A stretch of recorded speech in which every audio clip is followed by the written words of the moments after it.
Part 49. Fortunate Young Gentleman. Author, Rong Xiao Rong. Chapter 482. Remember it in 1 second and read wonderful novels for free without pop-ups. This is the first time Tang Ning has heard news about little Manio since she returned to Chen Kingdom. What happened in Chu State had a big impact on her. Tang Ning was worried that she would be devastated by it. But now it seemed that she was much stronger than he thought. Lord Tang, you don't know. The situation on this grassland is different from ours. Although most tribal leaders are men, there are also women who become tribal leaders. However, Wanyan tribe is the majority. After this generation of Khans die of old age, it should still be passed on to the two princes. Zhou Shilang continued to speak, but at a certain moment he suddenly stopped and stood aside respectfully. A eunuch walked in and said in a high-pitched voice, "Your Majesty has arrived." "See Your Majesty." After everyone saw the ceremony, Emperor Chen went to the top position and sat down, stretched out his hand and said, "Young ladies are excused from the ceremony." Emperor Chen summoned ministers from various ministries and government officials to come over today, mainly to report on their work at the end of the year, which was probably to make a concluding speech. The first person to step forward was Zhou Shilang of the Ministry of War. He walked into the palace, raised his hands and said, "Your Majesty, I have been ordered to supervise the grassland situation. In the past year, the Jiagu and Chuhu tribes have contained the Wanyan tribe. Expansion, but the Wanyan tribe is as fierce as a tiger. Even if it is temporarily trapped, it will always come down one day. I suggest that the court unite with the Chu state and the coalition forces to go deep into the grassland to completely eliminate the threat of the Wanyan tribe." "I understand." Emperor Chen nodded and said, "For this matter, the Ministry of War will first come up with a charter, and I will also notify the Chu state envoys and let them go back to discuss it." Today's small meeting was not a court meeting. The officials from various ministries were concise and to the point. It was almost just a formality. Tang Ning was a little surprised. This kind of occasion obviously had nothing to do with him. He didn't know why Chen Huang asked him to come. As soon as this thought came to his mind, Chen Huang looked at him and said, "Tang Ning." Tang Ning cupped her hands and said, "I'm here." Emperor Chen said slowly, "I appoint you as the general of Zhou Ei because I hope you can let me see a different Zhou Ei. After the new year, you don't need to worry about the affairs of the Ministry of War for the time being. I will leave Zhou Ei to you and give you 1 year to train Zhou Ei well. I hope you will not disappoint me." Tang Ning bowed and said, "I obey your order." Others' promotions and transfers were all based on rules, but his was just like one. He hadn't stayed in the Hanlin Academy for many days before he started a tour of the 6 departments. In the meantime, he went on a mission to Chu State and organized. There was a big competition, but the 6 troops were not finished and were assigned to the army again. He felt that he was just a brick in the eyes of Chen Huang, who could be moved wherever he needed to go. The only advantage was that life was always full of surprises. After a few months in the household department, he changed to the punishment department. When he got tired of the punishment department, he changed to the rights department. After a long time, he worked as a civil servant. Being a military commander won't seem so boring. Chen Huang looked at him and continued, "Also, Tang Renzai's newspaper must continue to be run, but when it comes to court affairs and officials in the court, you must pay attention to the scale and not go too far. You can control the boundaries yourself. Everything needs to be done in moderation." Tang Ning still had this in mind. She nodded and said, "I will keep this in mind." Emperor Chen mainly told him these 2 things, and then the person who came out to report on his duties was Fang Hong, the left minister of the Ministry of Personnel. Fang Hong stepped forward, cupped his hands and said, "Your Majesty, the Ministry of Civil Affairs has completed all assessments of officials this year. In addition, due to the transfer of Mr. Sun from Jing Zhaoyin to the Ministry of Civil Affairs, the position of Jing Zhaoyin is vacant. Regarding the position of Jing Zhaoyin, the Ministry of Officials has selected a list of 10 people, and His Majesty will make the final decision. A eunuch handed him a piece of paper. Emperor Chen looked at it, put it down, and said, "The position of Jing Zhaoyin is very important. The officials should consider it again and again before submitting it to me." Fang Hong's expression changed. His Majesty's words meant that he was not satisfied with these 10 people. When the officials made another plan, they would eliminate all 10 of them. He looked up, cupped his hands and said, "I obey the order." After the Ministry of Personnel came the Ministry of Rights. Lu Feng came out and stood in the hall. He bowed first and then said, "Your Majesty, the Ministry of Rights assessment of the education of states and counties in Jiangxi Province has also ended. Among the 36 counties in Jiangxi Province, those who are taking the exam this year, the number of scholars in the county is stable compared with previous years, and the number in Chang and Wanyan and other counties has increased slightly, which is attributed to education. The number of scholars taking the examination in Ping'an County has dropped significantly compared with previous years. I believe that this is the dereliction of duty in education by the County Magistrate of Ping'an." Ping'an County Magistrate, something came to mind in Chen Wang's mind. He suddenly looked at Tang Ning and asked, "If I remember correctly, Ping'an County Magistrate seems to be your father-in-law, right?" After Emperor Chen finished asking, the palace fell into silence, and his words did not receive a response. The Minister of War, Zhou Shilang, looked at Tang Ning beside him, who seemed to be distracted. He hurriedly tugged on his sleeve and said, "Master Tang, your Majesty is asking you a question."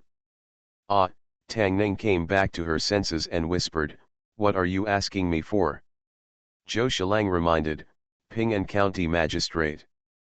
Tang Ning immediately stepped forward and said, "Your Majesty, although the magistrate of Ping'an County is my father-in-law, I feel that my father-in-law has not been a Beijing official for a long time, and I am afraid that he will not be qualified for the important task of Jing Zhaoyin."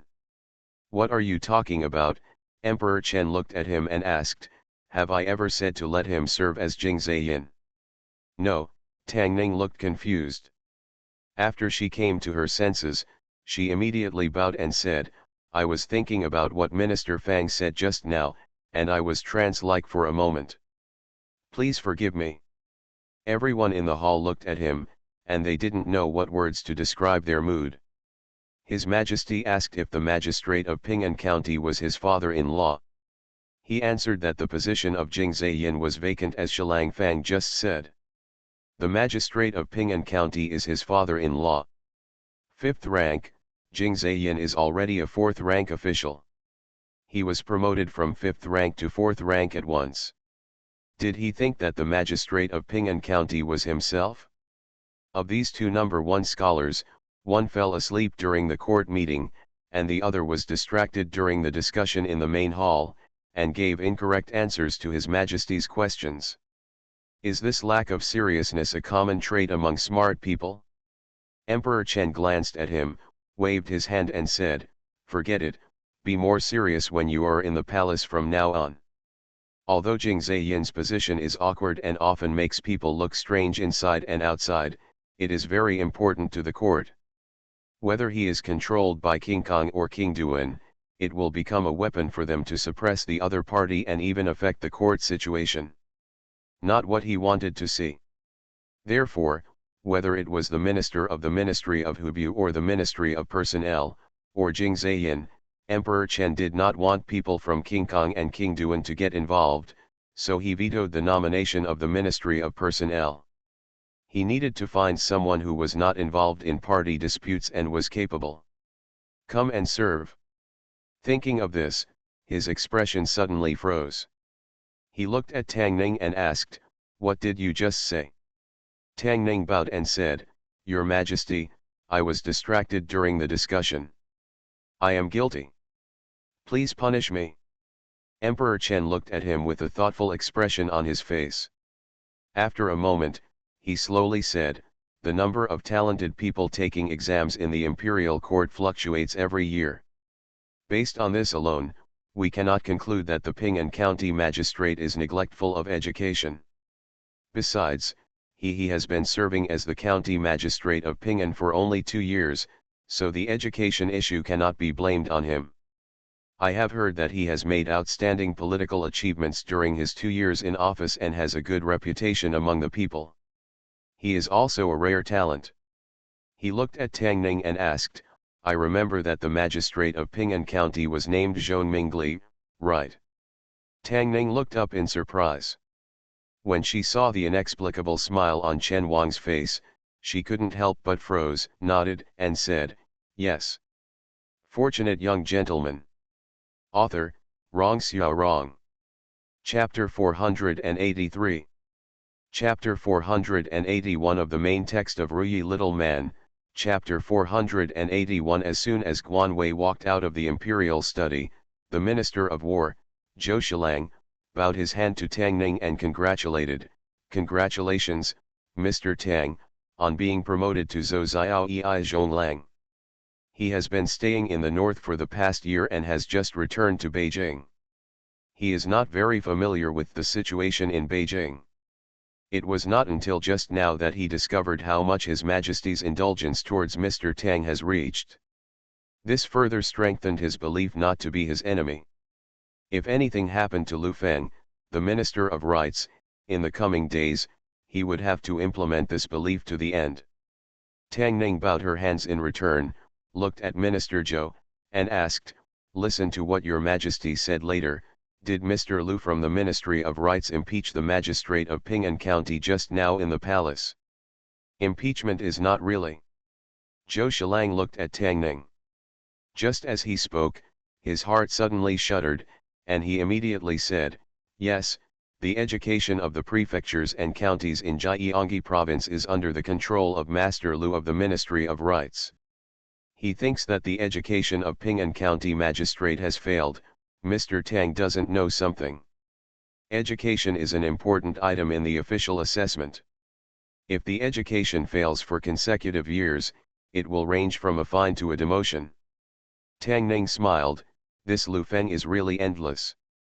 Forget about targeting him, he actually wants to target his father-in-law. If his father-in-law fails the assessment and is demoted and transferred to another state, his mother-in-law will definitely go with him. So Xiao Ai will be sad, and Xiao Ai will be sad. When he is sad, he will feel distressed, and the whole family will not be harmonious. Lu Feng actually wanted to destroy his family. It is simply unforgivable. He turned around and looked behind him.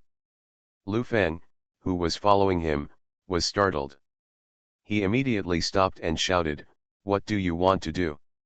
Tang Ning was stunned, looked at him and asked, Mr. Lu, what are you doing? He looked at Lu Feng, suddenly smiled, and said, Master Lu, you don't think I'm remembering what happened just now, do you? Lu Feng said coldly, you know what you think in your heart. Tang Ning waved her hand and said, Mr. Lu, you are worrying too much. Although you deliberately embarrassed me in front of His Majesty and the courtiers, and although you impeached my father-in-law, this is still your duty. How can I blame you? Am I such a stingy person? Everyone who came out of the imperial study looked at him at the same time. The answer to this question is yes. If he was not such a stingy person, or if he was a little more generous, Lu Feng would no longer be the Minister of Rights, but the Minister of Personnel. Although the two sound similar, the power in their hands is completely different. Lu Feng glanced at him and said, it's okay if it's not. Tang Ning smiled and said, don't worry, Mr. Lu, I am a person who distinguishes between public and private affairs. You must not feel any psychological pressure. Farewell. Lu Feng glanced at him, said a few words and left in a hurry. Impolite guy. Tang Ning looked back, looked to her side, cupped her hands and said, Master Fang. Master Tang. In just 2 years, the scholars he met in Lingzhou were already on the same level as him. Fang Hong also bowed his hand to him and said, I'm afraid I have to congratulate you in advance. Tang Ning asked in surprise, "Congratulations for what?" Fang Hong said, "Your Majesty is not satisfied with any of the lists proposed by the Ministry of Personnel. He probably intends to let Mr. Zhong take over the position of Jing Zheyin." Tang Ning smiled and said, "This is just a guess. My father-in-law is still relatively junior. How could he be promoted to the third level twice? If his father-in-law didn't advance to the third level in a row this time, he might come to him to play chess every day." Tang Ning wanted to lose, but it was obvious that he couldn't lose. This was not only a test of his chess skills, but also a test of his acting skills. Test. Compared to playing chess with his father-in-law, he preferred to be ravaged by the Tang fairy. After all, she only tortured the body, not the soul. That's why he was so brave just now and wanted to fight for a chance for him. Although it sounds incredible to be promoted from the 5th rank Ping'an County Magistrate to the 4th rank Jing Zheyin at one time, Chen Huanglian was promoted from the 5th rank Military Minister to the 4th rank Zhonglang. Everything can be done, what else is impossible? Fang Hong shook his head and said, "Your Majesty will not make a blind move. Your Majesty does not want some people to sit in the position of Jing Zheyin, nor does he want to have an impact on the court. In fact, promoting Mr. Zhong will have the least impact. After all, Jing Zheyin only has greater powers than the Ping'an County Magistrate, but in fact they are related by the same blood." In a certain hall of the palace, a plainly dressed middle-aged man looked up at Emperor Chen and asked, "Your Majesty has decided to let the magistrate of Ping'an County serve as Jing Zheyin." Chen Huang said, "What, you think it's not possible?" The middle-aged man shook his head and said, "It's not impossible, but it's just that there is no precedent for this kind of thing from the Ping'an County Magistrate to Jing Zheyin directly, and there is no such rule in our court. Rules are set by people, and precedents must be set by someone. Otherwise, how did the original rules and precedents come about?"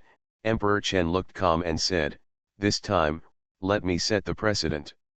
He put one hand on the table and said, "The current situation seems to be stable, but it is also full of dangers. The grassland, the Chu Kingdom, the western regions, and the western Fan. If I let them fight for each other in the court, I am afraid that even Chen Kingdom we will not perish externally, but we will also perish internally, following in the footsteps of the Liang Kingdom."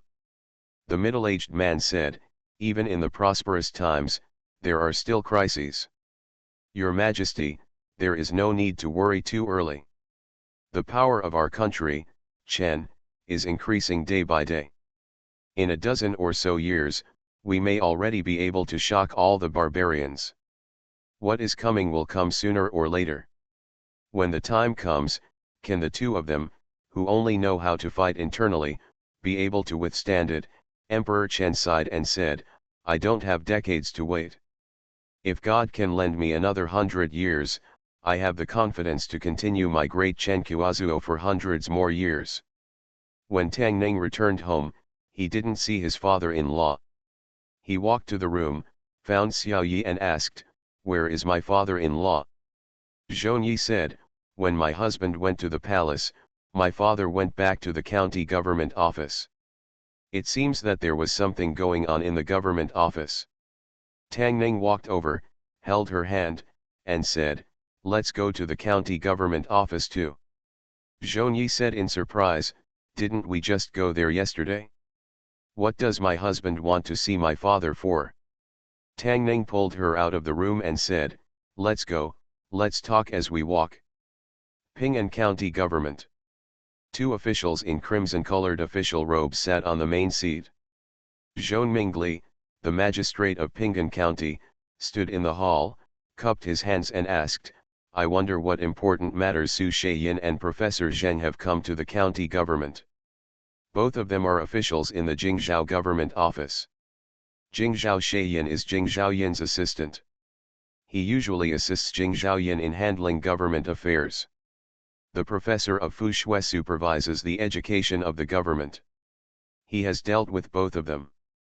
Professor Zheng took a sip of tea and said, among the 36 counties in Jiangxi province this year, the education assessment is generally good.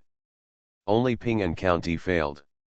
It was nominated by the Ministry of Rights, and even affected the government. Ping'an County is the most important county in the capital, and it should be to set an example for the counties. The reality is actually better. On the contrary, as the magistrate of Ping'an County, doesn't Mr. Zhong have nothing to say? Zhong Mingli looked at him and said, the education assessment does not just look at the number of scholars who take the exam. What's more, the number of candidates who take the exam will fluctuate slightly every year due to different years. I think this is normal. Snapped. Jing Zhaoxian slapped his hand on the table and said loudly, Master Zhong, are you blaming the Ministry of Rights for fabricating the facts, or do you think this matter should be blamed on Fu Shui, Professor Zheng, and me? Zhong Mingli looked at the two people. He had been an official for many years and naturally knew that the standards for official evaluation and education could not be measured by numbers. It had always been ambiguous. As long as he did not fail for many years in a row, nothing would usually happen. This year, there was a small fluctuation in the number of talents taking the examination in Ping'an County. It was impossible to attract Jing Zhaoxian and Fu Shui professor to come in person, and their attitude seemed to be intentional. Father. Zhong Mingli was about to answer when a voice suddenly came from the door. He turned around and saw Zhong Yi and Tang Ning walking in. Magistrate Zhong, Jing Zhaoxian looked at him, glanced at Tang Ning and Zhong Yi, and said, about the education assessment, you haven't given me an explanation yet, let these idle people wait out. Tang Ning was about to speak, but she paused when she heard this. She looked at Jing Zhaoxian and said, this sir is. Zhong Mingli stepped forward and introduced, this is Mr. Su, Jing Zhaoxian, and this is Mr. Zheng, Professor of Fu Shui. Tang Ning nodded and said, it turns out it's Master Su and Master Zheng. Jing Zhaoxian frowned, looked at him and asked, who are you? Why don't you salute me when you see me? Jing Zhaoxian only held a 4th grade official position. In terms of rank, he was not even as good as Xiao Ai's 4th grade official title. Tang Ning looked at him and smiled, Master Xian, you have such great official authority. You are listening to novels at Bless Up channel. Wish you happiness and luck. Please subscribe to receive new novels. How do you feel about this novel?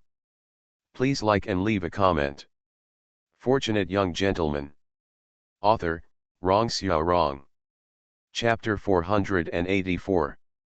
Big. Su Shaiyan looked at the young man who suddenly barged in with a cold look on his face.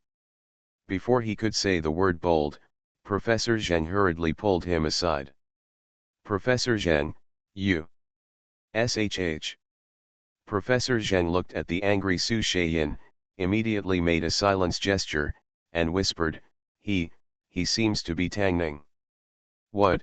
Upon hearing this name, the anger on Su Shaiyan's face melted like ice and snow, and he immediately said, seriously. Professor Zheng confirmed, seriously, I went to see a 16-guard competition and I saw him on the field. I won't admit it. Of course he wouldn't admit his mistake on this person's face, and he didn't dare to admit it. He was just worried that if he offended him, he would die without knowing how.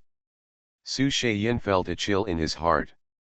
He looked at Tang Ning, drew back his neck, and said, Tang, Mr. Tang, I have something important to do with the Ping'an County magistrate. You, please don't mess around. This Jing Zhaoxian is actually the same person as Lu Feng, the Minister of Rights. He is so good looking. Does he look like someone who can mess around?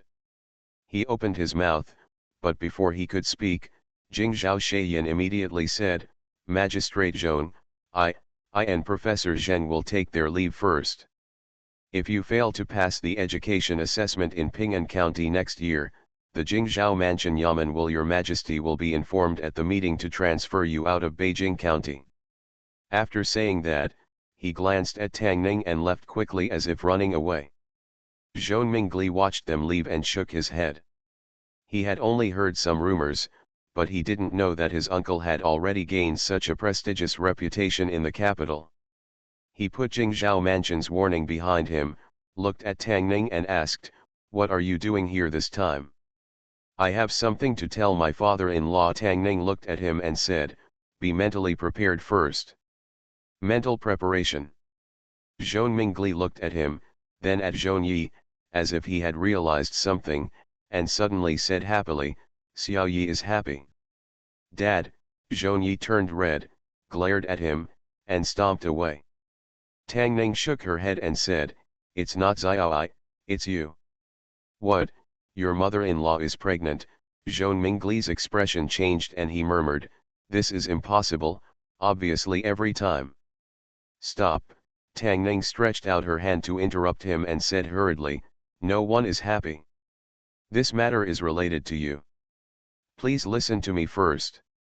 Zhou Mingli was relieved and said, "What's the matter? Just tell me."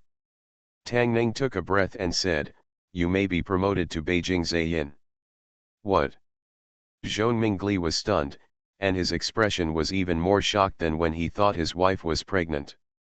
When he was promoted from Yong'an County Magistrate to Ping'an County Magistrate, he had already been promoted 3 levels in a row. Less than 2 years later, he was promoted from Ping'an County Magistrate to Beijing Zaiyin. How is this possible? Official positions in the imperial court are not big cabbage. The most important thing is that he has done nothing, has no particularly outstanding political achievements, and has not passed the educational examination. Just when he thought of this, a high-pitched voice suddenly came from outside the door, "Your Majesty has a decree." Zhou Mingli, the magistrate of Ping'an County, came out to receive the decree. Su Shaiyin and Professor Zheng walked out of the room, feeling relieved and slowing down. Professor Zheng felt uneasy and said, "How could I forget that the magistrate of Ping'an County is Tang Ning's father-in-law? If he holds a grudge against him, we will be in big trouble. I really shouldn't have listened to Lu Shilang's words yesterday and agreed to embarrass Zhong." The county magistrates. Although Su Shaiyin was a little panicked, he still managed to calm down and said, "Why are you panicking? What are you panicking about? He is just a doctor in the Ministry of War, not Jing Zaiyin. He is beyond the reach of the whip and can't control us." Professor Zhang thought for a while and felt that what he said made sense. Then he felt relieved and said, "Master Sun went to the Ministry of Personnel. I don't know who the next Jing Zaiyin will be. Will it be Su Shaiyin? Even if it's not you, don't be from King Kong, otherwise we will not have a good life in the future." "I don't know who your Majesty will choose." Su Shaiyin shook his head and said, "Let's take one step at a time and see." The two of them had just walked into the courtyard when suddenly there was a rush of footsteps from outside the courtyard. 2 eunuchs, surrounded by several guards, walked in quickly. The two of them looked at the things in the eunuch's hands and couldn't help but be startled. A eunuch walked into the courtyard and shouted, "Your Majesty has an edict, and Ping'an County Magistrate Zhou Mingli will accept it." Zhou Mingli hurriedly came out of the hall. When he saw the imperial edict in the eunuch's hand, he was distracted for a moment. Thinking of Tang Ning's words just now, the expression on his face became even more wonderful. But it only took a moment for him to come back to his senses, knelt on the ground and said, "I accept the order." Su Shaiyin and Professor Zheng also knelt down. They could not kneel when meeting the emperor, but kneeling to receive the imperial edict was part of etiquette. The eunuch unfolded the imperial edict and read, "The edict says, Zhou Mingli, the magistrate of Ping'an County, is honest and virtuous. During his time in government, he worked diligently and loved the people. His reputation was very good and he won my heart.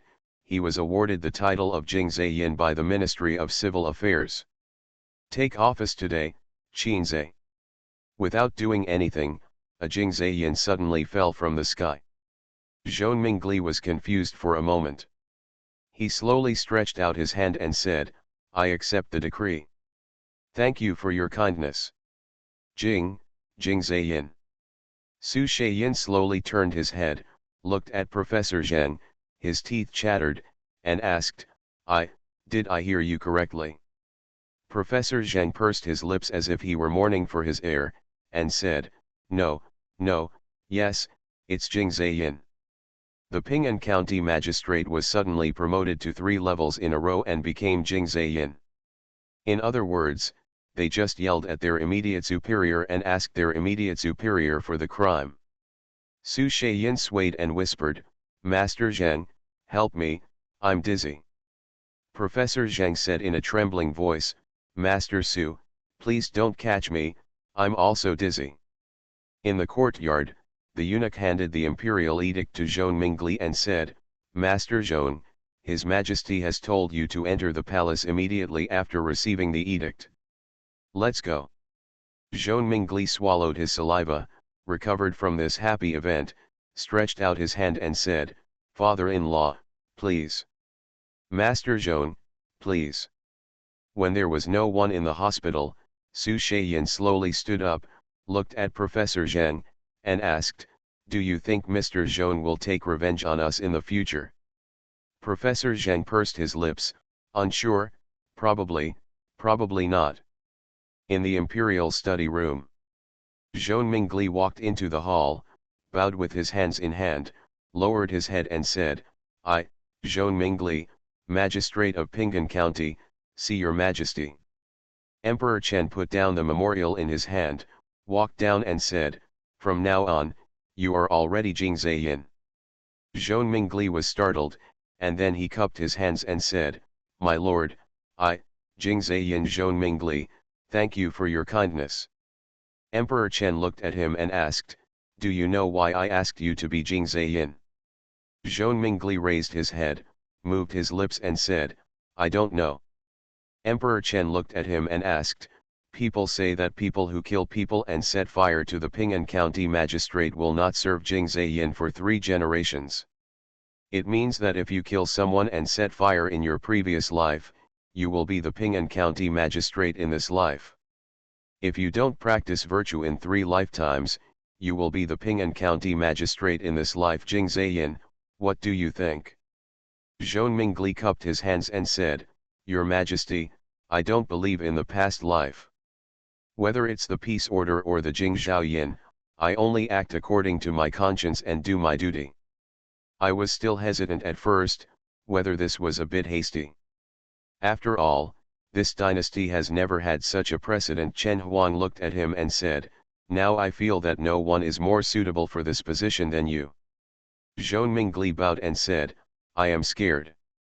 You don't have to be humble. Emperor Chen looked at him and said, I believe you are qualified for this position. However, Jing Zheyin is indeed not that easy to take. You can make a request to me, and I will consider it as appropriate. Zhou Mingli thought for a while and said, I beg your majesty if you dare. After a while, Chen Huang watched him walk out with a smile on his face and said, this Jing Zheyin is a bit interesting. A figure came out from behind the curtain and said, I hope he will be a good official in the future. Chen Huang looked at him and said, don't worry, those who can make this request are generally not bad people. This chapter is first published like Have Voice Novel Network, please remember the URL. Fortunate Young Gentleman. Author, Rong Xiao Rong. Chapter 485. Remember it in 1 second and read wonderful novels for free without pop-ups.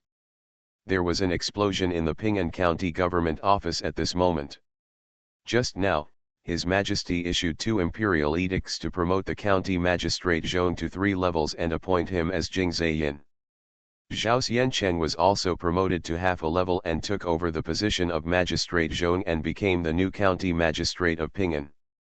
They had been in the Yamen for many years, and it was almost unheard of for a peace order to be directly promoted to Jing Zheyin. As soon as the eunuch in the palace left, the Yamen was in a boil. The promotion of Zhou County Magistrate to Jing Zheyin will definitely bring his confidants with him. Doesn't it mean that they will also have the opportunity to move places? In the inner courtyard of the Yamen, Chen Yuxian walked anxiously in the room. As he walked, he murmured, "Why did your majesty summon him? He is like a piece of wood. What if he says the wrong thing and angers his majesty?" Tang Ning stepped forward and comforted, "Don't worry, since your majesty made an exception and promoted my father-in-law to Jing Zheyin, he will not punish him for saying something wrong."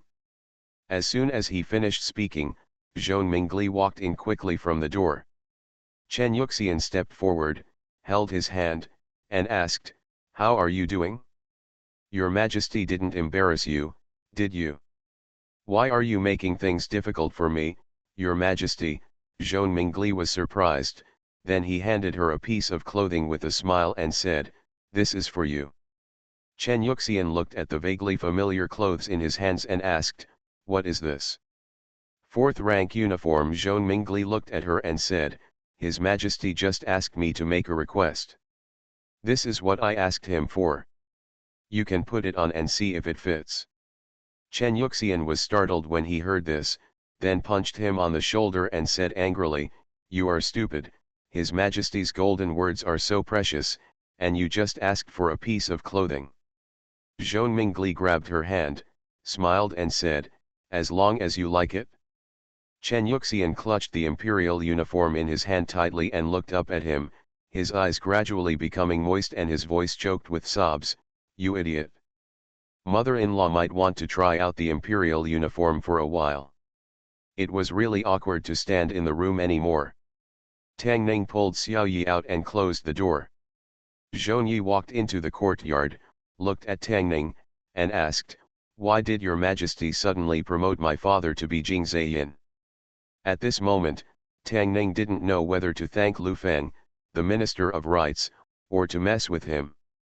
He did not answer Zhong Yi's question, but pinched her nose and asked, "If there is a person who wants to harm others, but uses bad intentions to do good things, what should we do to him?" Zhong Yi looked at him and said, "Even if you have done good things, you still have bad intentions. Maybe you will do bad things again in the future." Tang Ning smiled, held her in his arms, and said, "Listen to my wife."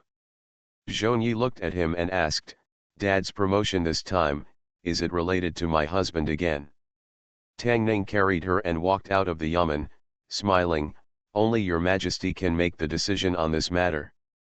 Your husband-in-law is not that capable." The implementation of Jing Zheyin's position was unexpectedly fast, and the results were also unexpected. King Duan and King Kong tried their best to do this, and the position that dozens of people competed for actually fell to a person who was not even qualified to be nominated and was the least likely to be Jing Zheyin. King Duan did not win, and King Kong did not win either. Zhong Mingli, the magistrate of Pinggan County, can be called the king of picking up leaks. Once again, he was promoted to the third level and appeared in the public eye. Of course, there were many important officials in the palace that day, and the secret behind this was quickly spread out. Our Lord Minister said that the reason why Zhong Mingli, the magistrate of Pinggan County, was promoted to Jing Zheyin as an exception this time is because of Lord Tang. I also heard that Mr. Lu, the Minister of Rights, wanted to embarrass Magistrate Zhong at first, but later Mr. Tang interrupted him, and His Majesty began to take notice of Magistrate Zhong. What's the interruption? I think it's intentional. This is paving the way for my father-in-law. Hey, with my uncle at this point in my life, what else can I ask for? The magistrate of Ping'an County was only a fifth-rank official, who could be hit by just throwing a brick on the streets of the capital. Many officials in the court did not know his name. Now everyone knows, and they also know that he is Tang Ning's father-in-law, that Mr. Tang who is petty, caressing, and bullies every time, but pays back 10 times. Everyone knows that Magistrate Zhong, no, he should be called Zhong Fuyan now. Everyone knows that Zhong Fuyan relies on his uncle for a living. As a man, he may not be able to live up to his reputation, but it is undeniable that everyone in the court wants him. Such a great uncle. It is said that a mother is more valuable than her son, and he is more valuable than his son-in-law. Working hard to get qualifications and achieve political achievements is not as good as giving birth to a good daughter. Only you know the feeling of it. There are also some people who are depressed. They are all uncles. Why is there such a big gap between the uncle and the uncle? For a long time after that, some young officials in the court received inexplicable cold treatment from their father-in-law when they accompanied their wives back to their parents' homes. I was puzzled in my heart, why when they were looking for a son-in-law in the first place, they were always looking for a good son-in-law. How long had it passed before I became a useless thing in their eyes? Today is the 60th birthday of Mrs. Lu Mansion. In front of Lu Mansion, Lu Feng is receiving guests who come to Lu Mansion to celebrate her birthday. He had already heard the news that Ping'an County Magistrate Zhou Mingli was promoted to Jingzhiyin, and he felt extremely unhappy. The official who had just been impeached in front of His Majesty this morning would be on an equal footing with him in the afternoon. In addition to being unhappy, Lu Feng also felt a little regretful. If he had not mentioned the fault of the Ping'an County Magistrate today, Zhou Mingli's name would not have appeared. His Majesty would not have asked. His Majesty would not have asked. Tang Ning would not be able to answer his words. Tang Ning would not answer his words. He is no longer as depressed as he is now. After much deliberation, he realized that the person who contributed to his depression was actually himself. This made Lu Feng even more depressed. Master Lu. There were already birthday guests coming in front. Lu Feng shook his head and threw these thoughts behind. Today's mother's 60th birthday is the most important thing. A middle-aged official stepped forward, handed him a brocade box, and said, "I heard that the old lady believed in Buddhism, so this Mi Fu's 10,000 Buddhist calligraphy should be regarded as a congratulatory gift to her." Lu Feng waved his hand and said, "Master Wu, this is too valuable, I can't accept it." The official waved his hand and said, "Hey, this is for the old lady. You, Mr. Lu, are not qualified to refuse." "Then I will thank Mr. Wu on behalf of the old lady." Lu Feng handed the gift box to the servant behind him who was responsible for recording, turned around and said with a smile, "Mr. Wu, please." Lu Feng was the minister of the Ministry of Rites and a confidant of the Tang family and King Duan. He had many friends in Beijing, many of whom were high-ranking officials in the court, and most of them were from the Duan Wang family. He had a respected status in the Duan Wang family. It is the 60th birthday of Mrs. Lu Mansion, which is another rare happy event. Before it gets dark, there is already an endless stream of guests coming to congratulate her, and the road in front of Lu Mansion is packed with cars and horses. In front of the Lu Mansion, the servants responsible for copying the gift lists almost broke their wrists, but gifts were still being delivered continuously from the front. "Master Zhang from the Ministry of Industry, please send me 1,000 taels of silver." Master Wu of Honglu Temple, a precious calligraphy and painting. Yashi Taikui Yashi, presents a pair of fine jade and a top-quality coral. Those who interacted with the Lu family were either rich or noble, and the gifts they gave were extremely precious and valuable. At a certain moment, the doctor from the food and beverage department and the host and guest department came up, cupped his hands to Lu Feng, and said, "Mr. Lu. You are here." Lu Feng smiled at the two of them, looked around again, and asked in surprise, "Where is Mr. Lu from the ancestral hall?" Fortunate young gentleman. Author, Rong Xiao Rong. Chapter 486. Remember in 1 second, read wonderful novels for free without pop-ups. Among the 4 departments of the Ministry of Rites, the former doctor of the Ministry of Rites was replaced by Tang Ning because of the imperial examination fraud case. Until now, there is no successor, and the position is temporarily vacant. Even so, 3 people should come today. The doctor of the Ministry of Food looked at him and said, "Dr. Liu is sick, let us accompany you." "It's okay, Dr. Liu's health is important." Lu Feng looked at them, waved his hand, and said, "You go in first." After the two presented the gifts, they walked into Liu's house. Lu Feng looked at their backs and frowned slightly. He is the Minister of Rites, and the Doctor of the Ministry of Shrines is his subordinate. In an occasion like tonight, not only did he not come, he didn't even have a gift. What he cares about is not the gift, but the attitude of the Doctor of the Ministry of Shrines Lu Jin. These days, the Doctor of the Ministry of Shrines Lu Jin seems to be increasingly alienated from him. Today's events are beyond his expectations, which makes him have to wonder if this person has any second thoughts. Lord Lu. Another guest came over. Lu Feng temporarily stopped thinking about the Doctor of the Ministry of Rites. His dissatisfaction had already accumulated in his heart. It was time to give Lu Jin a good beating. Lord Song, the head of the Ministry of Rites, 2,000 taels of silver. Lord Zhang, the sheriff of Dongda, a golden statue of Bodhisattva. Lord Su, the sheriff of Zongshu, a string of glass Buddha beads. At the gate of Liu's mansion, a servant of the Lu family loudly sang out the gifts presented by the guests. This was called singing gifts. This was a respect for every guest. They presented such valuable gifts, so the Lu family naturally had to give them enough face. There were numerous carriages parked in front of the Lu mansion. In one of the carriages, a man leaned against the carriage, listening to the servants of the Lu mansion singing the ritual in the moonlight outside the window, writing furiously, and muttering a few words from time to time. Mr. Zhang from the Ministry of Works, 1,000 taels of silver. Wow, the Ministry of Works is really rich. Mr. Wu from the Honglu Temple, Mi Fu's handwriting, my goodness, how much will it sell for? Censor Kui, top grade uncut jade, top grade coral, who said that the censorate is a government with nothing to lose. Isn't that nonsense? Mr. Song from the Ministry of Rites, 2,000 taels of silver, so generous. Tang Mansion, Tang Ning gave the stove. He added some firewood to the fire, looked at Xiaoju who came in from outside and rubbed his hands with cold, and asked, why did you come just now? Xiaoju complained, there is a happy event at Minister Liu's house today. Old Madame Lu is celebrating her 60th birthday. Many people went to congratulate her. The carriages and horses filled the whole street. Yatter and I walked here, which delayed us for a while.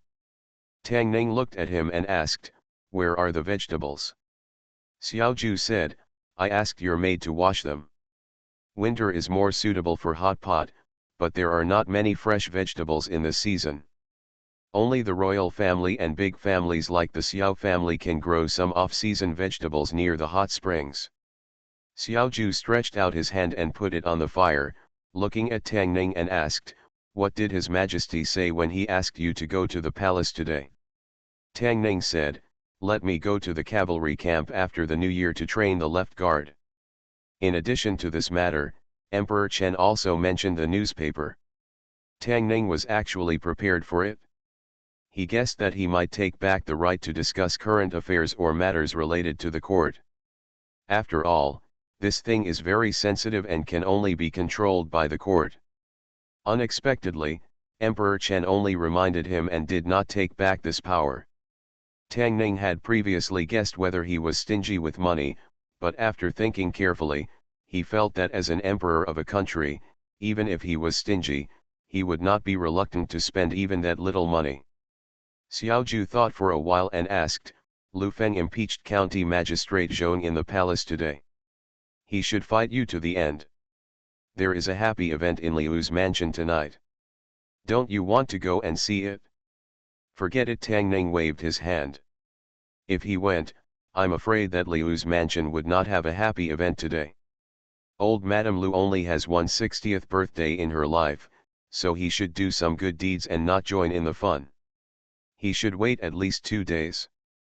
Xiaoju rubbed his hands and asked, no way, are you going to let Lu Feng go? Tang Ning shook his head and said, Your Majesty has the final say on whether to let him go. Xiaoju asked, what about you?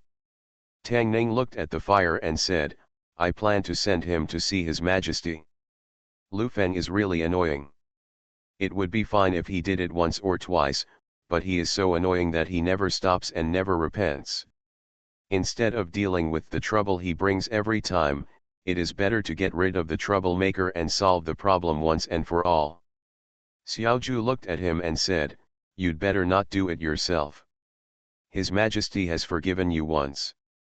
If you do it again, it means you are not giving His Majesty face. How can His Majesty protect you in the future?" Tang Ning glanced at him, who said, "I want to do it myself." He is not stupid. It is enough for a straightforward naive person to pretend once. If he does it too many times, he will be really stupid. The emperor likes stupid people, but not real fools. Xiaoju looked at him and asked, "Then what do you think?" Shi and Zhu'er have brought the cut vegetables over. Tang Ning picked up the chopsticks and said, "Talk while eating." Tang Mansion, the hot pot was bubbling and steaming. Tang Ning and Xiaoju gathered in front of the hot pot to discuss things.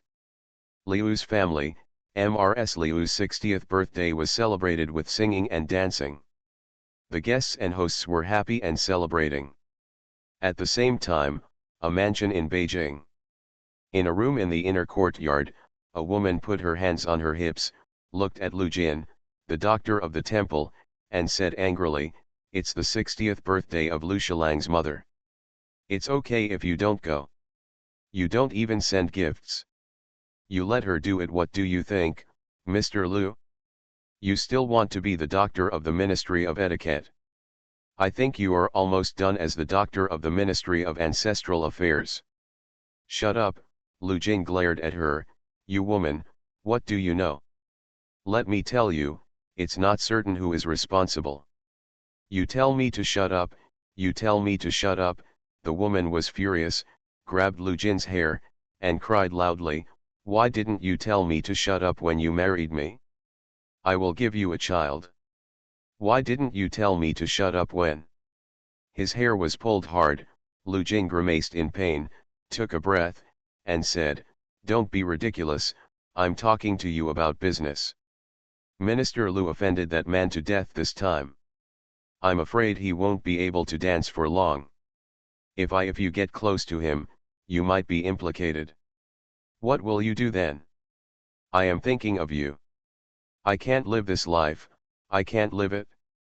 The woman didn't listen to his explanation at all, and cried while grabbing his hair, but she didn't relax her hand at all. "You actually told me to shut up. They also said that I am a womanly person.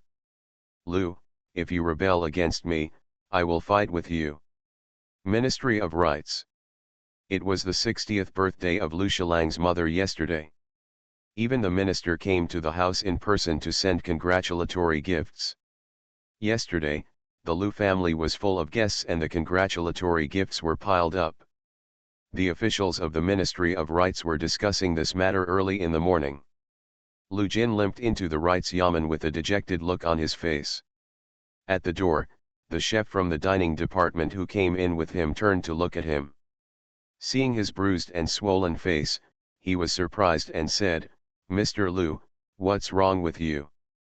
Lu Jin waved his hand and said, "I accidentally fell while walking at night last night." The doctor in the dining room looked at him with a look of disbelief.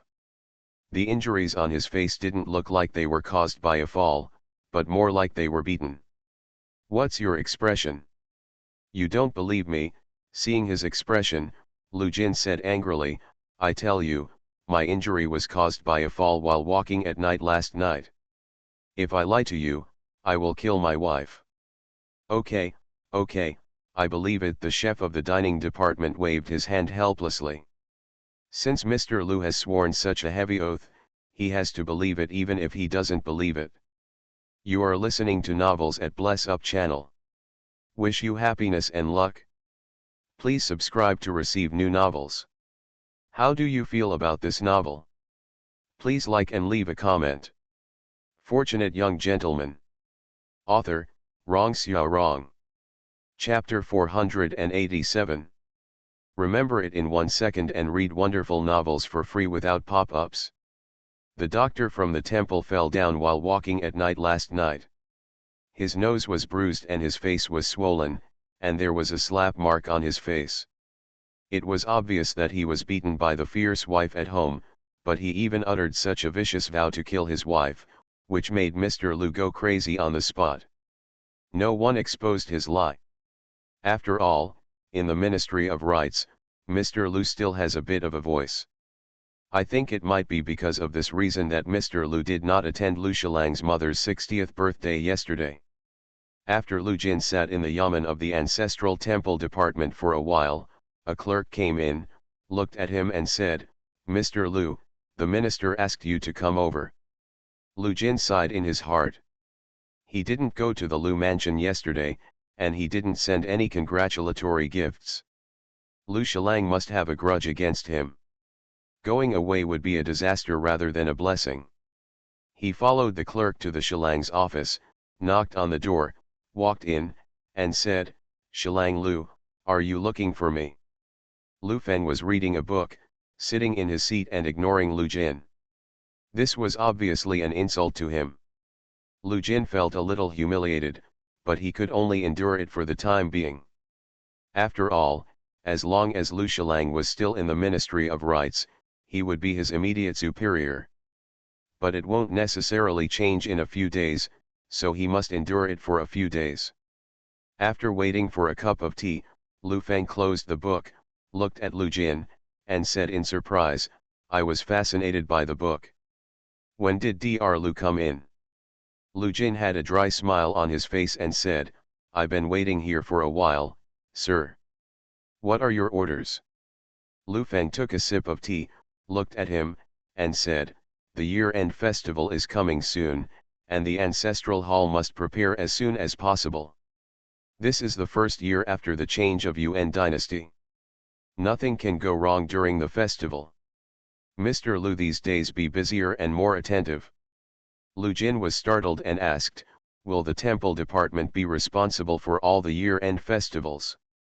Lu Feng glanced at him and said, "Other departments have their own affairs. In addition, isn't the year-end festival a matter of your shrine? Although the year-end festival is the responsibility of the ancestral department, how can the first department of the ancestral department be busy with such a large-scale festival?" In previous years, the four departments jointly supervised the organization. This year, it was the turn of the first department of the ancestral department. He, the doctor of the ancestral department, he had to be exhausted to death. However, this was obviously Lu Shilang deliberately making things difficult for him. In the eyes of outsiders, there was nothing wrong with him. If he argued with him, he would only bring humiliation to himself. Lu Jin took a deep breath and said, "I obey my order." Lu Jin came out of the Shilang's office and immediately returned to the ancestral temple department. He summoned the officials in the department to find out the ritual procedures of previous years. He ordered everyone to put down their affairs and concentrate on preparing for the year-end ceremony during this time. The tasks assigned to each person were 4 times more than in previous years, and the ancestral office was filled with complaints. Not long after, the doctor of the dining department hurried in, looked at Lu Jin, and said in surprise, "Can you all resist this year's year-end ceremony?" Lu Jin sighed and said, "It's not that our temple wants to resist, it's the minister who wants our temple to resist." The doctor of the dining department looked at him and said, "Old Lu, I'm not talking about you, why did you just, yesterday? If you don't come, you can just send a gift. It's my 60th birthday, and you didn't say anything. No wonder Lu Shilang thinks too much." Lu Jin looked at him, shook his head and said, "You don't understand." "Don't worry about whether I understand or not." The doctor of the Shanbu department looked at him and said, "You should admit your mistake to Lu Shilang now and explain it clearly. Otherwise, even if the shrine department can arrange the year-end ceremony, you will not. I'm so busy." "It's better to be busy, it's better to be busy." Lu Jin patted him on the shoulder and said, "I'm just afraid, there's no need to be busy." Tang Ning did not go to the Ministry of War or the Zioki camp today. Instead, she helped pack things at the Ping'an County office. "My father-in-law was promoted to Jingzhou Yin, so his family members naturally had to move from Pinggan County Yamen to Jingzhou Mansion Yamen. At the end of the year, Jingzhou Mansion Yamen had to deal with many affairs, so he took office early this morning. Fortunately, the county government office and the government office were not far from each other, and it only took 2 carriages to move them there in one day. Chen Yuxian packed a bag and looked a little worried. He walked over and asked Tang Ning, "Do you think he will be targeted by people from the government office on his first day there? I heard that this is the rule of the government office. For newly arrived adults, they will all give someone a thumbs up." Tang Ning smiled and said comfortingly, "Don't worry, it won't happen. It is said that a new official should have 3 things to do when he takes office, but in fact, before these 3 things are set on fire, someone else should also light a fire on his head. This is the rule. However, this does not apply to all situations. Being directly promoted from Ping'an County Magistrate to Jingzhou, even if you think about it with your buttocks, you will know that this is definitely someone who has come into His Majesty's eyes. Who dares to make a mistake on the first day? What's more, it's not only His Majesty's face that matters, but also his. If the officials of Jingzhou Yamen don't even understand this little bit of truth, he will be called a broom star and a small-minded person all these days in vain. Jingzhou Yamen. Today is the first day that the new Lord Jingzhou Yinzong took office. Including the 2 young masters, the chief history officer, the professor of government studies, etc., all stood in the courtyard to greet him. Su Shaiyin and Professor Zheng lowered their heads and looked panicked. The new Jingzhou was not very familiar with the affairs within the government office. After everyone was greeted, they sat down in a lobby. Starting from Shaoyin, they stepped forward one by one to introduce the situation in the government office to the new Jingzhou. Everyone's eyes glanced at Su Shaiyin and Professor Zheng from time to time. Yesterday, these 2 people went to the Ping'an County government office to hold people accountable for the education in Ping'an County. Unexpectedly, just 1 day later, the person they were holding accountable became their immediate boss. I just don't know if Mr. Zhong is a grudge-bearing person, and whether he will fill these 2 little shoes in the future. After a Shaiyin introduced the public security, taxation, and household registration situation of Jingzhou Mansion this year, he walked down with his hands raised.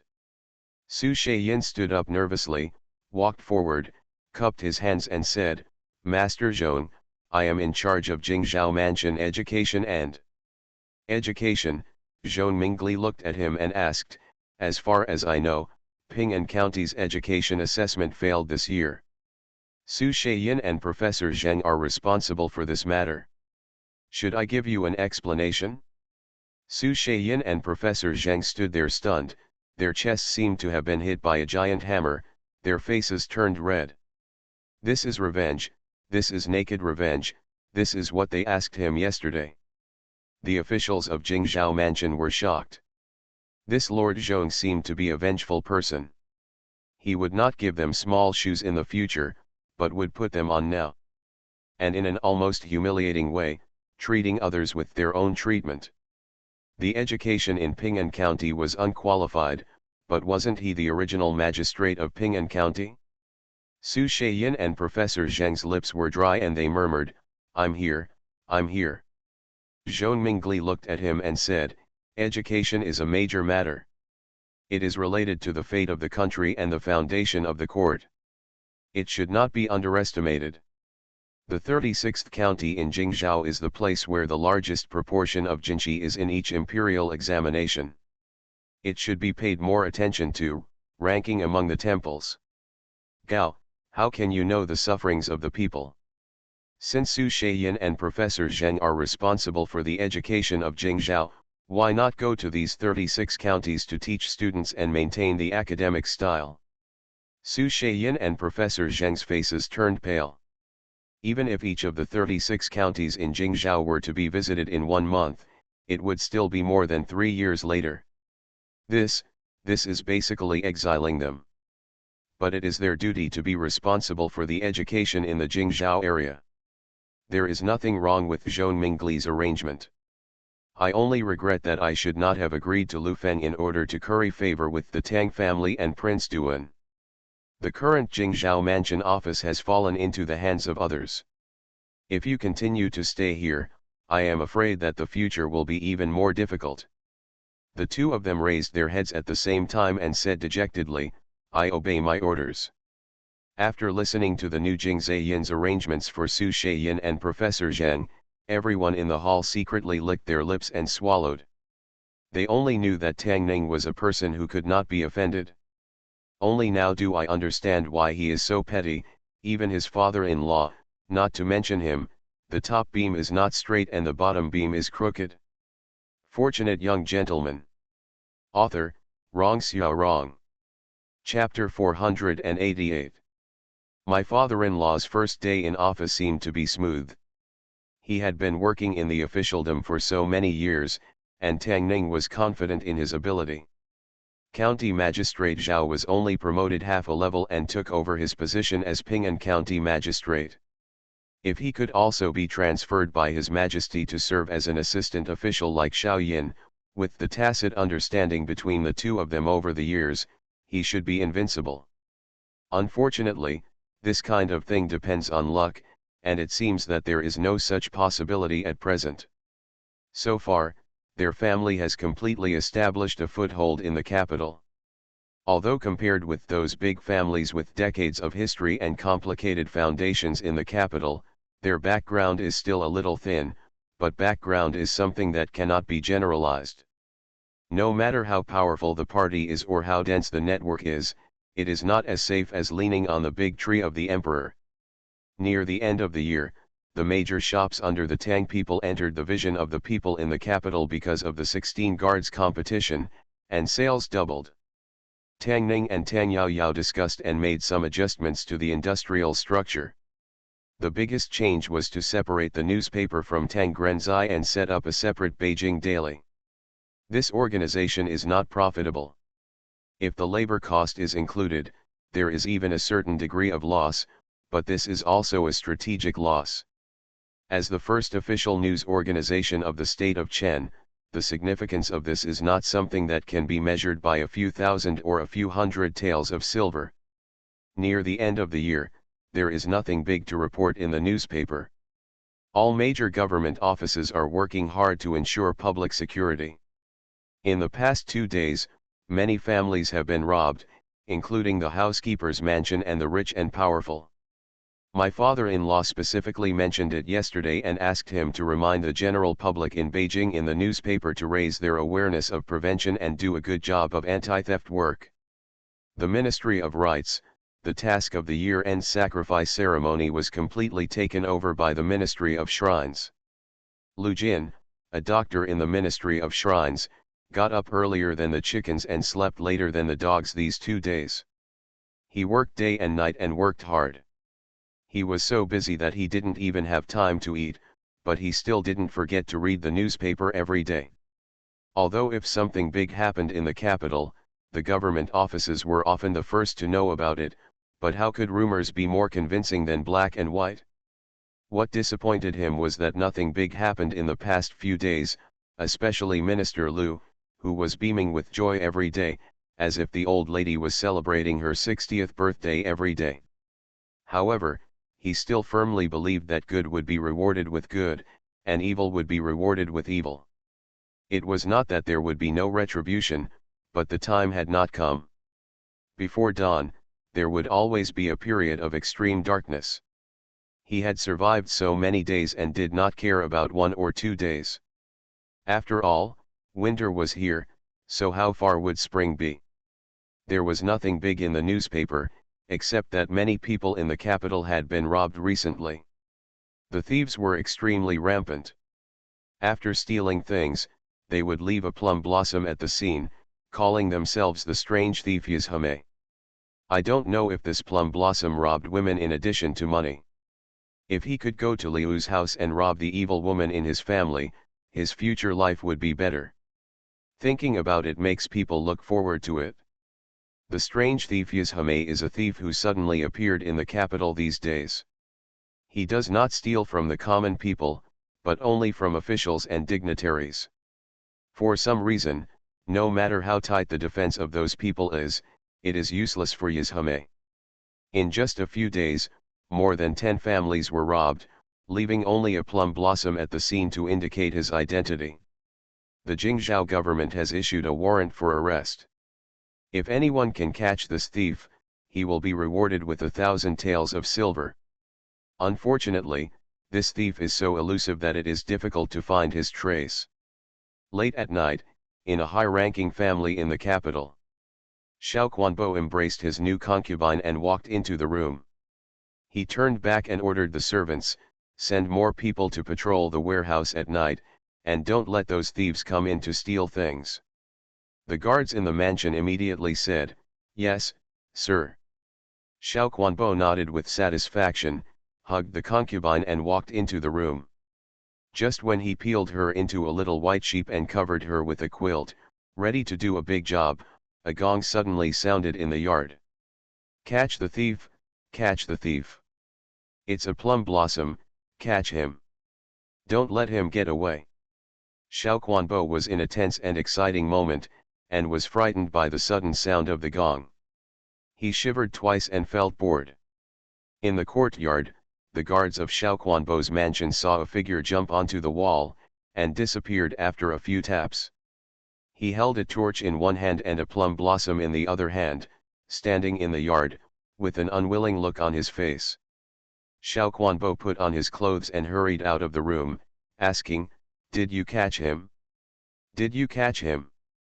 The guard lowered his head and said, "Master, I accidentally let him run away just now."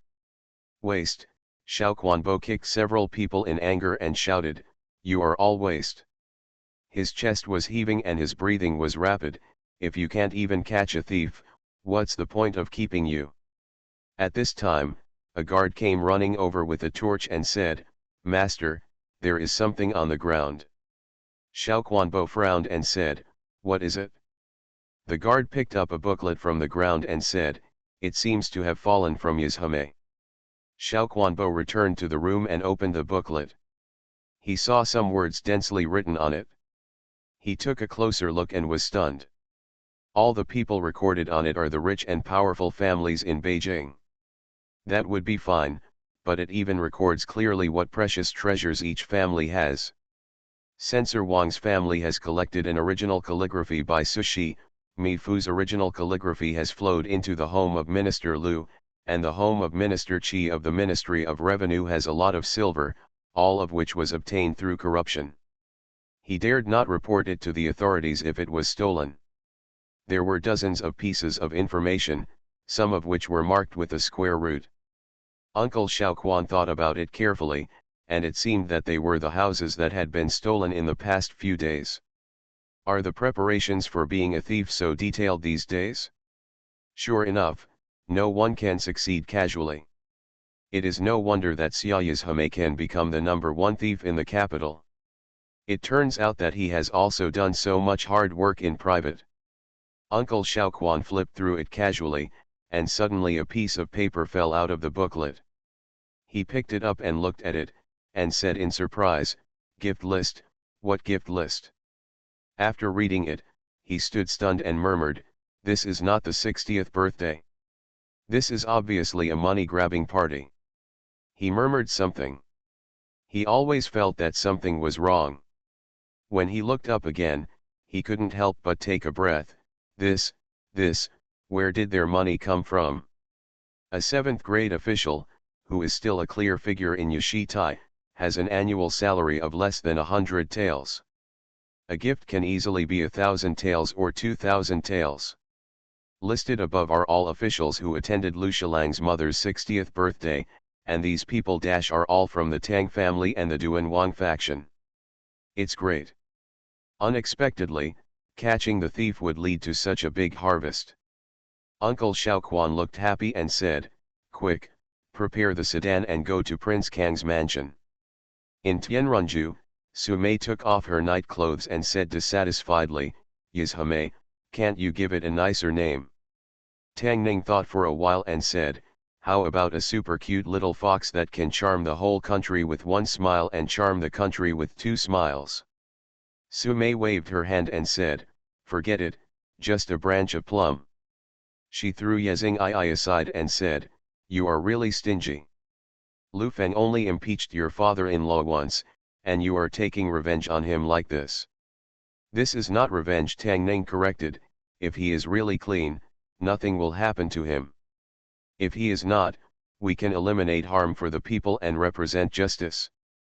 Sumei shook her head and said, even if he is not a breeze, those who give gifts will probably hate him to death. They said you are petty, and they are absolutely right.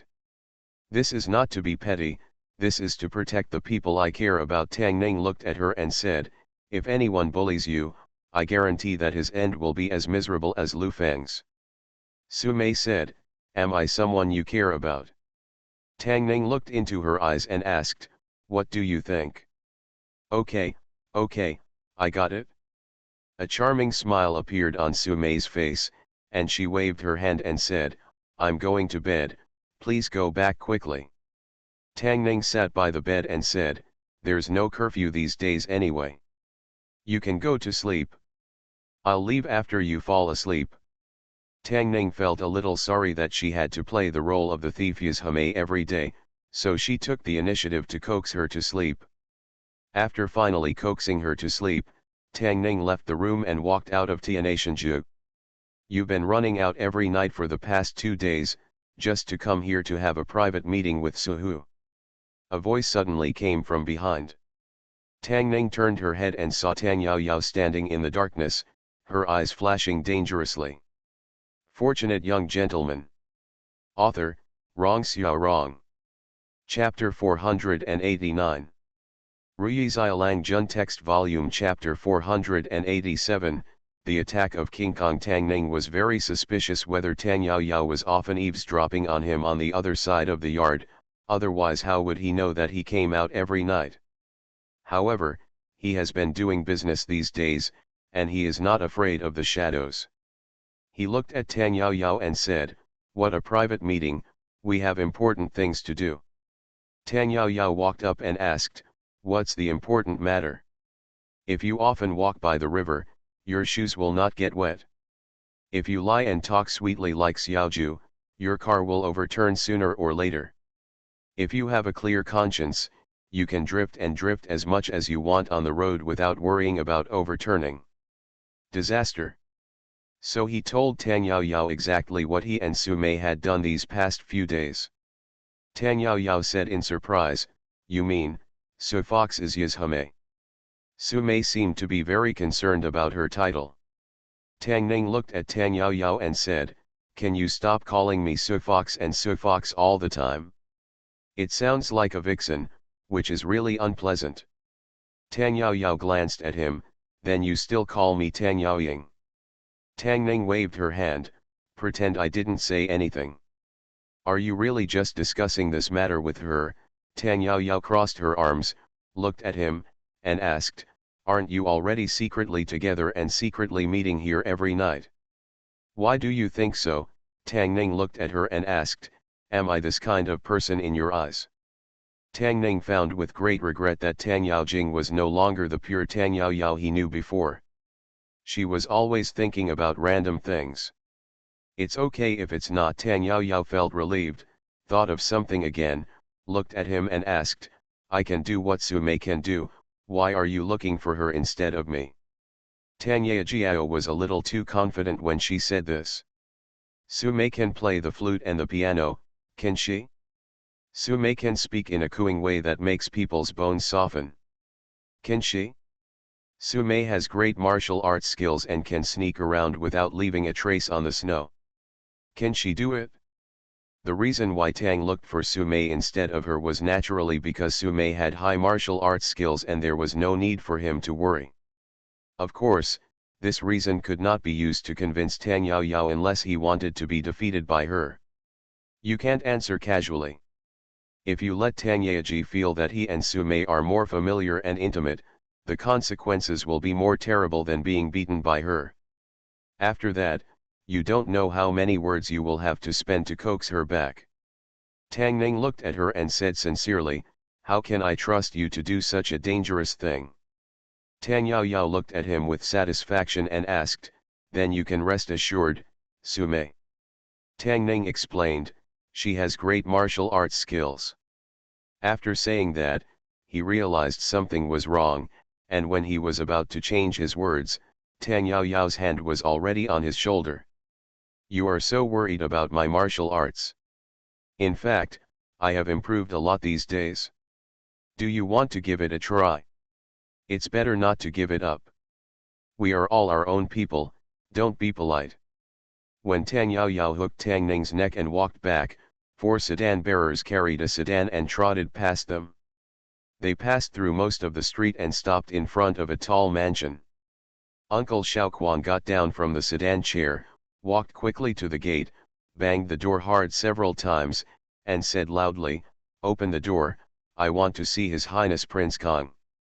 A moment later, in Prince Kang's palace, Prince Kong came out of the room wearing a coat and came to the greenhouse. He looked at Uncle Xiaoquan with a sullen face and asked, "Uncle Xiaoquan came here late at night.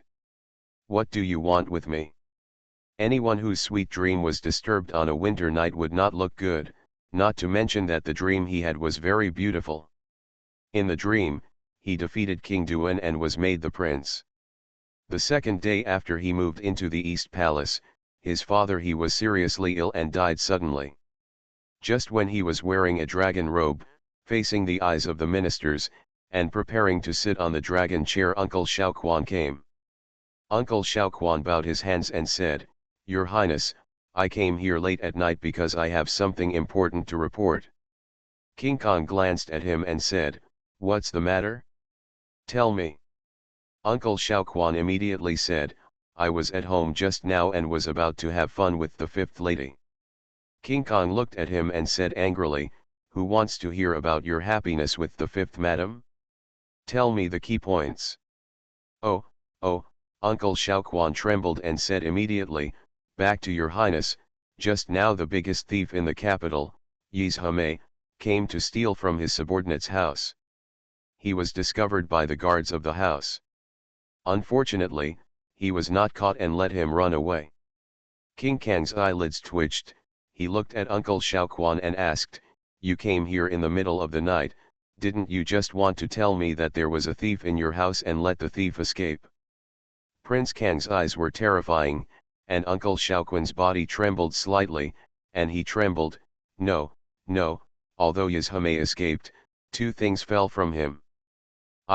I think it may be of great use to your Highness." He immediately took out a pamphlet and a piece of paper from his sleeve and placed them on the table. King Kong picked it up and looked at it, frowning and said, "Lu family gift list, what is this? What is the use of this thing?" Uncle Xiaoquan looked at King Kong with a dull expression, extremely doubting whether he was with the wrong master. He sighed in his heart, stepped forward and said, "Your Highness, you see, this person is just a supervisory censor, with an annual salary of no more than 100 taels. However, the gift he gave to Lu Shilang's mother was only 2,000 taels. With this authentic work of Mifu, if you meet someone who knows how to calligraphy, it will not be a problem to sell it for thousands of taels. Your Highness should be aware of the salaries of our officials. My subordinates have already checked. These people are neither wealthy nor rich. What kind of business do you have and where does all this money come from?" "How do I know where their money comes from?" King Kong glanced at him and said, "What on earth do you want to say?" He spoke so clearly that King Kong didn't understand yet. Uncle Xiaoquan couldn't help but cursed in a low voice, $% asterisk at hashtag carrot. King Kong frowned and said, "What did you say?" Uncle Xiaoquan scolded King Kong for his personal incompetence, but he still kept a smile on his face and said, "My subordinates are saying, has your Highness noticed that these people are all supporters of the Tang family and King Duan, and they don't have much salary, but his family is well off, so the money must have come from something wrong. If His Highness hands this gift list to His Majesty, then..." King Kong was stunned and finally understood what Uncle Xiaoquan meant. Since these people should not have so much money, but they have taken out so much, it means that they are either corrupt or corrupt. If this list is given to the father, more than half of these people will be unlucky. Doesn't this mean that he can kill all the people who support King Duan in one fell swoop? Last time Yanping Marquis Huiningbo and others committed an offense, Duan Wangbai Ili's attack severely damaged his vitality. This time, wouldn't it be possible to avenge this arrow? With a smile on his face, he said, "Tomorrow morning, I will give this list to my father." Xiao Anbo looked at Prince Kong and began to doubt life. He took a few deep breaths and then said, "Your Highness, everything will be done if you are prepared, and if you are not prepared, it will be ruined." King Kong glanced at him, "Speak humanly." Xiao Anbo's face turned red. It took him a long time to calm down and said, "Your Highness, of course this gift list must be handed over to your Majesty, but before that, we have to make some preparations." Tang Ning had never had any dealings with Xiao Anbo and didn't know much about him. However, according to Su Mei, although this person is usually inconspicuous and does not have a high sense of presence among the powerful people in the capital, he actually has some eyesight and should not disappoint them. Last night, the beggar clan disciples he arranged to stay outside Xiao Anbo's mansion also sent a message back. At midnight last night, Xiao Anbo left the mansion urgently and went to Prince Kang's mansion. He did not return home all night. From the looks of it, their plan should have started to work. However, he and Su Mei were only responsible for the beginning of the plan, and the rest would be left to King Kong. Anyway, King Kong and King Duan didn't deal with him. Last time they used King Duan to attack King Kong. It was only fair to them to do it again this time. I just hope that King Kong will not be too stupid and waste this hard-won opportunity. Royal Study Room. Emperor Chen flipped through several memorials and asked in surprise, "What's going on today?" "The Imperial College wants money, the Ministry of Works wants money, and the Sinong Temple also wants money. Did they all make an appointment?" He carefully read some of the memorials. The Imperial College wanted to print books, the Ministry of Works wanted to build buildings, develop water conservancy, and Sinong Temple also wanted to purchase. All the money needed was justified, and there was nothing wrong with it. "It's all right." Emperor Chen circled a few memorials, stood up, and sighed, "The treasury has finally become fuller, and we have to spend a lot of money. This money is not enough." Not long after he finished speaking, a eunuch came in from outside the palace and said, "Your Majesty, His Royal Highness Prince Kong wishes to see you." You are listening to Novels at Bless Up channel. Wish you happiness and luck. Please subscribe to receive new novels. How do you feel about this novel? Please like and leave a comment. Fortunate Young Gentleman. Author, Rong Xiao Rong. Chapter 490. On the streets of Runzhou, at a stall. Su Mei picked up a bun and placed it on the plate in front of Tang Ning. She blinked and said, "Crab roe soup buns are very famous in Runzhou. How do you like them?" Even though Tang Ning had just gone to a jewelry store to buy a veil for her to cover her charming face, the two of them sitting at a street stall still attracted frequent glances from passers-by. Even the stall owner was complained a lot because he looked at her frequently and served the wrong dishes to the guests at other tables. Runzhou's steamed buns were different from those Tang Ning had eaten before. The skin was as thin as paper and could be broken by blowing a bomb. It tasted fresh but not greasy. Tang Ning ate two in a row, then looked at her and asked, "What are you doing, don't want to eat?" Su Mei held her chin with one hand, turned her head and looked at him, and said, "I'll watch you eat." Tang Ning didn't ask again. The more beautiful a woman is, the more she cares about her appearance and figure. Even Xiao Xiao knows that eating after the Wu period will make you gain weight easily. People like her who are harmful to the country and the people are probably more cruel to themselves. Tang Ning ate another bun, then looked at her and asked, "You are, a little different from before. For other women, there is a cruel fact that some people look better without makeup than they do with carefully dressed up. If they dress up carefully, they will immediately become seductive witches. Sumei is such a witch. She is pretty enough without makeup. But when she puts makeup on, it will create the same effect as on the street. Sumei glanced at him and asked, "What's the difference?" Tang Ning said truthfully, "She's even more beautiful than before." Sumei raised her eyebrows and said, "Does that mean you weren't pretty before?" Tang Ning shook her head and said, "The beauty of the past was hibiscus growing out of clear water, naturally carved. It was natural beauty wearing colorful clothes, no makeup on the peach blossom face. Today's beauty is the hills overlap, the gold shines, and the clouds on the temples are lustrous. The cheeks are as fragrant as the snow, which means I am as beautiful as a rouge in the mirror, and as beautiful as a fairy overpowering all the flowers." Sumei gave him a roll of her eyes and said, "Are you teasing your sister?" "I'm just telling the truth," Tang Ning said. "To be honest, I feel a lot of pressure walking with you. Next time, just dress up casually. Don't you know how beautiful you are?" Sumei is pretty enough to begin with, but after dressing up, she will immediately become a disaster. When walking with her, she will naturally be involved. It's a lot of pressure for a man to be with her, and even more pressure for a woman to be with her. This is why Sumei doesn't have many female friends in the capital. Just like Tang Ning herself doesn't want to be with someone who is better looking than him. Be friends, although there are not many such people. It was not clear what Sumei's expression was under her veil, but her dark eyebrows were curved like distant mountains. She looked at Tang Ning with interest and said, "That's not what you said when we first met." Tang Ning smiled and said, "I was young at that time and didn't know how to appreciate." In fact, he didn't think Sumei was not beautiful at that time, but they had no relationship at that time. Even if he complimented her on her beauty, she would not sleep in the same bed with him at night. He is flattering Sumei now not because she is the most beautiful woman in the capital, but because she is his god sister, who shares a quilt with him and a pillow at night.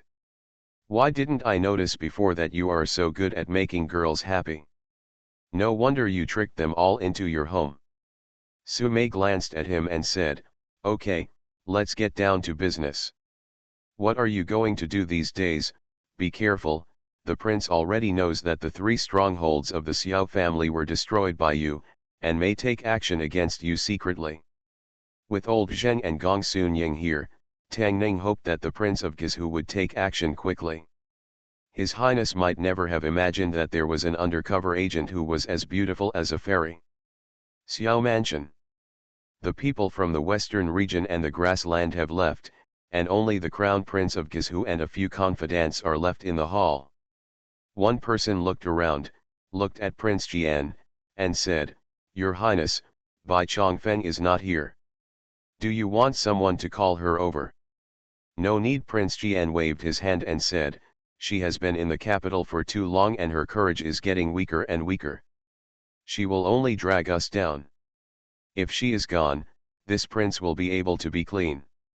He looked at everyone and asked, "Do you think the words of the people from the western regions and the grasslands are somewhat credible?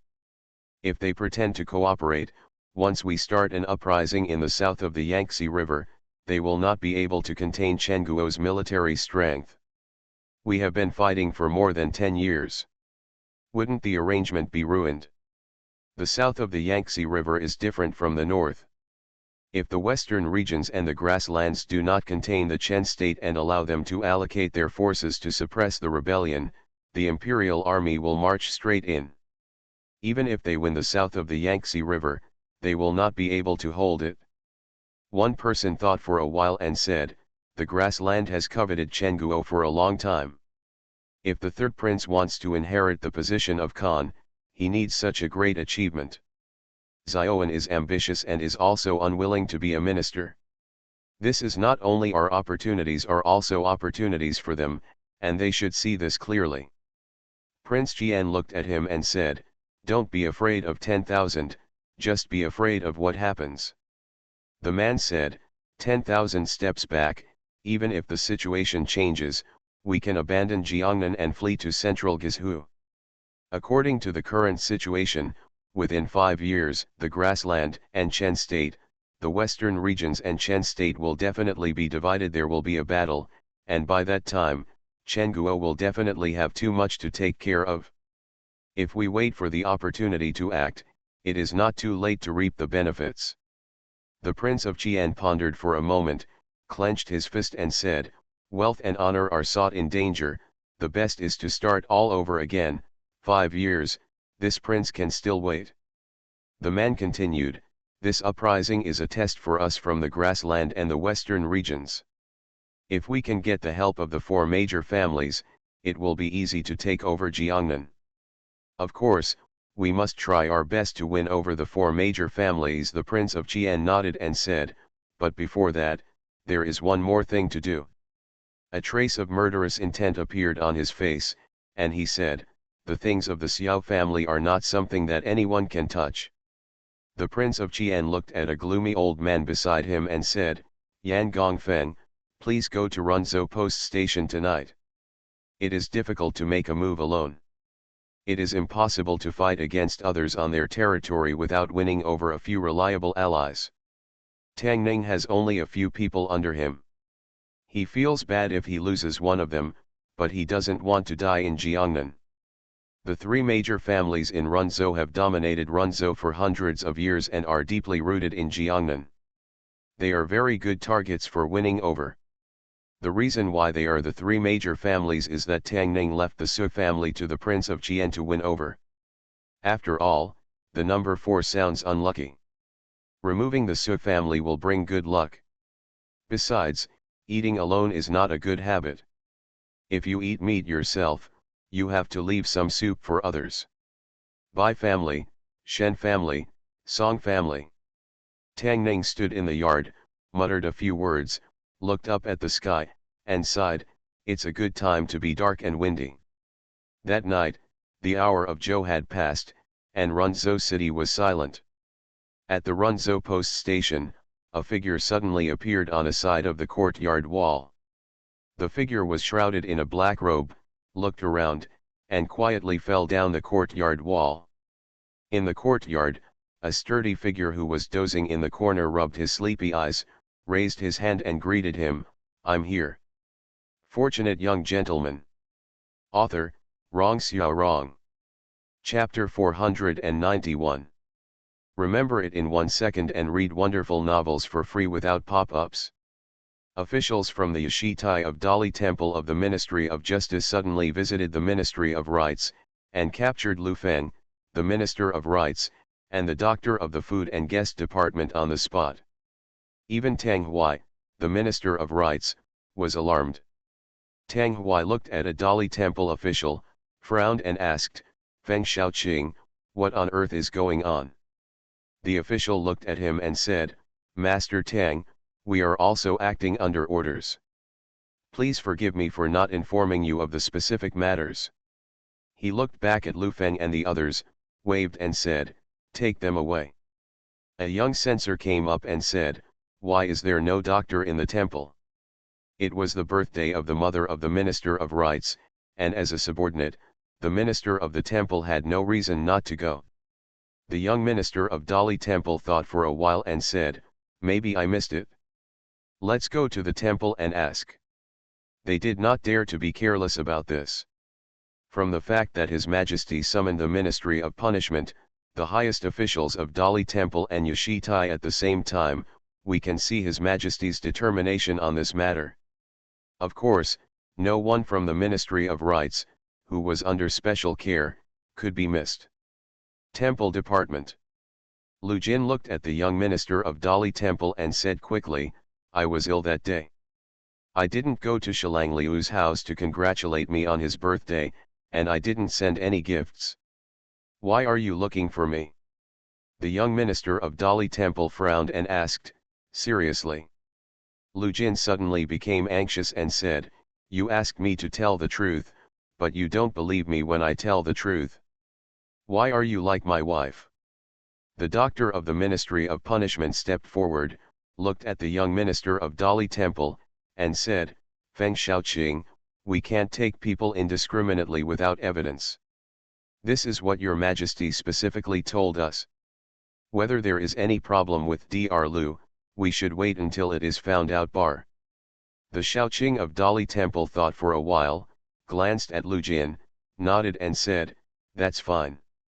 He looked at the people behind him and said, "Let's go." The doctor from the criminal department fell behind a little, looked back at Lu Jin, and asked, "Old Lu, do you really have nothing to do with this matter?" "I promise you," Lu Jin patted his chest and said, "if I tell any lies, I will die." "Okay, I understand." Yang Langzhong waved his hand and said, "You don't have to swear. I don't know you yet. It's fine that you have nothing to do with him." Lu Jin looked at him and said mysteriously, "Old Yang, please explain to me what happened this time. This matter is very involved. Your Majesty attaches great importance to it. Lu Shilang must be doomed." Yang Langzhong looked at him and said, "As for whether he will be reduced or dismissed, it depends on your Majesty's mood. I can't reveal more to you." Mr. Yang glanced at him and said, "I still have something to do, so I'll leave first. You can take care of yourself." "Slow down," Lu Jin waved to him, feeling relieved in his heart. God did not let him down after all, and he still waited for this moment. Good and evil will eventually be rewarded. Heaven will reincarnate. If you don't believe it, look up and see the sky. He was so excited that he couldn't help but murmur to himself. When he turned around, he saw Tang Shangshu standing behind him and looking at him. The excitement and joy on Lu Jin's face turned sad in the next moment, and he sighed, God, what happened to Mr. Lu?" Tang Hui looked at him and asked, "What happened?" Lu Jin hurriedly said, "Go back to Master Shangshu, listen to what Yang Langzhong of the Ministry of Punishment means. I'm afraid it has something to do with Lu Shilang's mother's 60th birthday. He won't say anything more specific." Tang Hui glanced at him and left in a hurry. The Ministry of Rights encountered great changes, and he had to find out what happened. It was not just the Ministry of Rights that suffered great changes. Officials from the Ministry of Industry, the Sinong Temple, and the Imperial College were taken away directly from the Yamen, including the Yashitai. It is roughly estimated that 10 officials were taken to Dali Temple this time. So many digits. And some gossip gradually spread out. It is said that the reason why the court caused such a big commotion this time was because a gift list from the home of Lu Feng, the Minister of Rights, accidentally leaked out and fell into the hands of His Majesty. After His Majesty saw it, he was furious and ordered Yashitai of the Ministry of Punishments and Dali to the temple strictly inspected the officials who gave gifts, and then the 3 Yamen jointly dispatched. Giving gifts is certainly not a sin. Since ancient times, people have exchanged gifts with each other. But if an official whose annual salary is less than 100 taels casually gives a gift of several thousand taels of silver, the source of the money will be very questionable. Lu Feng, the Minister of Rights, has been reported to Dali Temple, and the Lu family's property will also be liquidated by the court. As for whether Lu Feng has any problems, we will not know until after the calculation. Other officials were not so lucky. The Yashitai officials discovered a huge amount of property with unknown origins in the house of the Shanbu doctor. Even the Shanbu doctor himself could not explain the source of the property. Everyone just didn't have to think about it. This was not bribery. The stolen money is the embezzled treasury money. With such a huge amount, the career of the doctor of the Ministry of Food will come to an end here. Not only the doctor of the Ministry of Food and Drinks is facing the same predicament, a certain censor from Yashitai and a certain official from Kuazijian are unable to explain the source of their huge wealth. The rare silver coins and antiques and treasures in their families have been temporarily confiscated to the state treasury, and they themselves have to after strict review by Dali Temple. This incident happened very suddenly. When everyone got the news, more than 10 people had been jailed for it. After figuring out the reason, all the officials who went to the Lu mansion to celebrate his birthday that night were frightened to death. Who would have thought that it was just an ordinary gift actually caused his career to be interrupted, and he might even face jail time? The officials of Prince Duan's faction were all worried about themselves. Their complaints against Lu Feng had reached the extreme. They had spent so much effort to send expensive gifts, but not only did they not get any benefits. In the end, they even got themselves sent to jail. How could such a thing happen in the world? No one knew how far His Majesty wanted to investigate, and whether the imprisonment of these more than 10 people was the beginning or the end. Because these people were all people who participated in the birthday celebration of Liu's mansion, they either supported Prince Duan or had ambiguous relationships with Prince Duan's faction. If His Majesty investigated thoroughly, it would be a devastating blow to Prince Duan. By then, Prince Duan's power in the court would be almost wiped out, and he would no longer have the strength to fight against Prince Kong. The balance of power between the two would be completely broken, and Prince Duan would become the loser in this fight for the throne. Obviously, Prince Kong would not miss this great opportunity to add insult to injury, and for Prince Duan and his officials, they had reached the moment of life and death. In the Tang family, the meeting room was crowded with people and noisy. "Lord Tang, Minister Lu has been arrested and taken to the Dali Temple. What should we do? I heard that it was Prince Kong who exposed us this time. He will definitely not miss this opportunity. He wants to catch us all in one fell swoop. Lord Tang, please think of a way." "Shut up." Tang Hui looked gloomy and glanced at everyone. The hall immediately became silent. "Why are you panicking? The sky hasn't fallen yet." Tang Hui glanced at them coldly and said, "Your Highness is not so easy to lose. Go back and wait for news." He walked out of the hall, along the corridor on one side, through 2 moon gates, and walked to a wing room in the west. At the door of the wing room, 2 guards saw him coming and immediately bowed and said, "Master." Tang Hui said lightly, "Open the door." One of the guards immediately took out the key from his sleeve and opened the door. Tang Hui walked into the room, looked at a middle-aged man sitting at the table, and said calmly, "Mr. Su, how are you?"